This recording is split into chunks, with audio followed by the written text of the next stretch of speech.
This is the Possible Care for Dogs. The podcast begins. Welcome to a new episode of the Pawsible Care for Dogs podcast. Great to be here.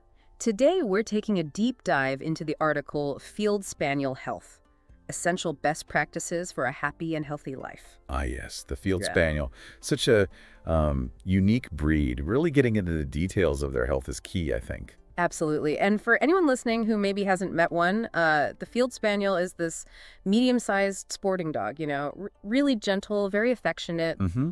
A bit reserved sometimes, maybe. Yeah, maybe a touch reserved at first, but those deep, soulful eyes and that beautiful, silky coat, just lovely dogs. Definitely.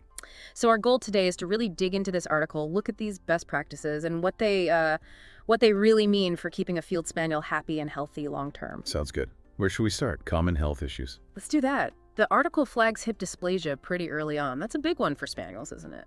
It really is. And the article's right to stress screening. Organizations like the OFA, the Orthopedic Foundation for Animals, they do evaluations, hip and elbow certifications. It's valuable info. So what exactly is hip dysplasia? It's about the joint fit, right? Exactly. It's how the ball, the top of the leg bone fits into the hip socket.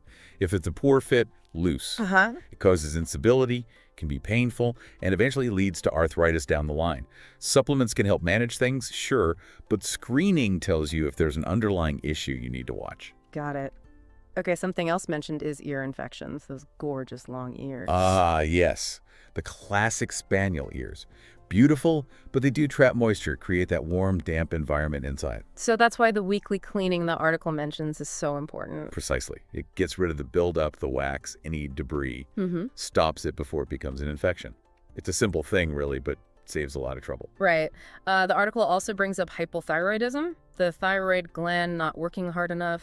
What signs might people miss beyond the obvious fatigue or weight gain? Well, sometimes their coat might change to a dull, maybe thinner, and they can become more sensitive to the cold. You might notice that. Okay. And the key thing with the blood work the article mentions, it's not just finding the problem, it's about getting them onto the right medication quickly.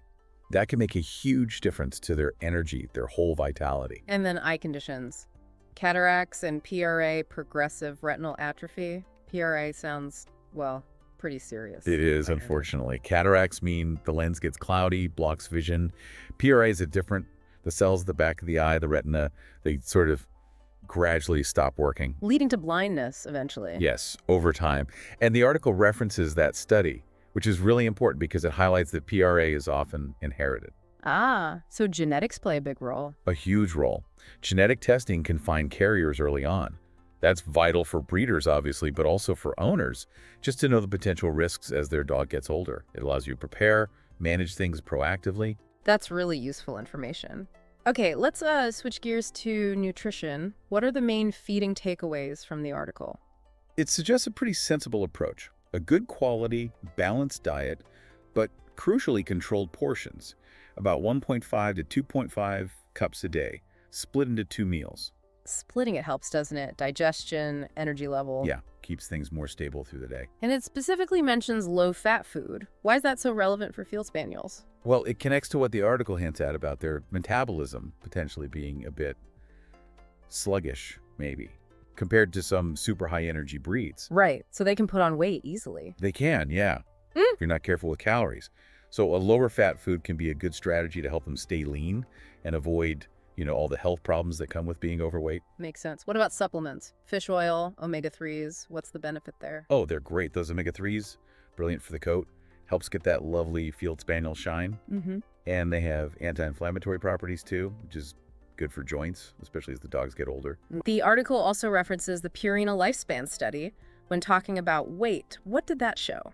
That was quite a landmark study, really. It clearly showed that dogs kept at a lean weight, their whole lives live significantly longer. They're longer and healthier lives. Exactly. We're talking potentially years more quality time. So controlling food intake, like the article says, it's not just about looks. It's fundamental to their lifespan and well-being. Okay, this is a good moment for you, our fantastic listener, to take a quick pause. And if you're finding this deep dive valuable, please do hit that like button and subscribe to the channel. Yeah, it really helps us keep bringing these kinds of discussions to you. Definitely. Right, back to it. Exercise and play. The article notes they're calm indoors, but still sporting dogs underneath it all. That's such an important point. They might love a cuddle on the sofa, sure, but that sporting background means they need activity. Yeah. That 45 to 75 minutes a day the article suggests, it's not just a nice to have, it's essential. So, walks, maybe some off-leash time. Brisk walks, definitely. Let them sniff. Scent games are fantastic for them too. Taps into their natural instincts. Or, yeah, off-leash runs in a safe, fenced area. Sense games sound perfect for a spaniel. Oh, absolutely. Huh. Uses their amazing noses, works their brains, tires them out really well, often better than just a walk. And it's not just physical exercise, is it? The mental side is key too. Totally vital. Boredom can lead to problems, So obedience training is great mental work. Puzzle toys, where they have to figure out how to get treats. Like food puzzles. Exactly. Even simple hide-and-seek games around the house. Anything that makes them think. And swimming gets a mention too. Yeah, if they like it.